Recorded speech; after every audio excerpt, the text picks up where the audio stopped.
All right, a little more of every box has a story. We're talking about Smokey Unique, and you know where Smokey belongs. If you don't know where he belongs in the NASCAR Hall of Fame. So everybody get out there and start letting NASCAR know that we know where he belongs. All right, join us for a book club also.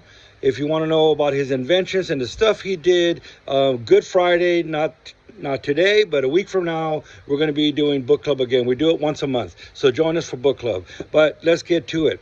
We're going to be looking at some 302 Chevy Pistons. So, you know, Smokey had a lot to do with the Chevy 302. He raced them for Trans Am.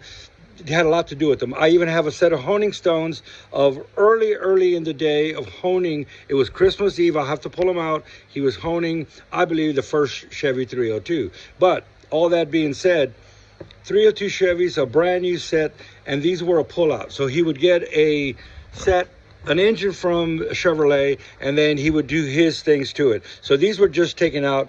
I know that these are early model, probably 67, very early model, and the way you know is by the dome.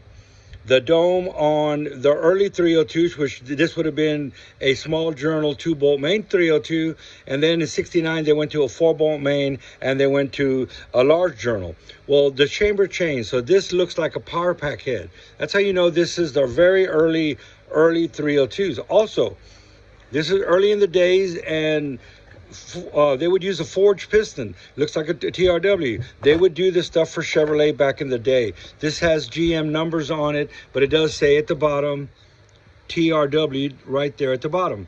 How do we know this is an early model set of pistons? A, the slot.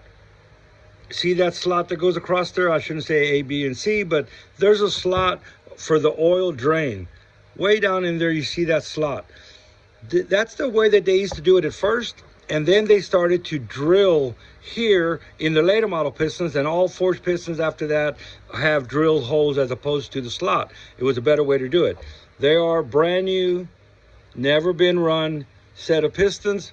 Hang in there for part 2, because I'm going to keep talking about this particular set of pistons that I have in my hand, which are a take out of an engine.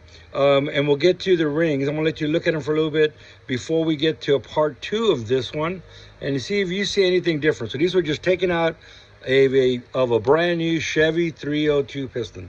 All right, hang in there for part 2, and I'll be right back.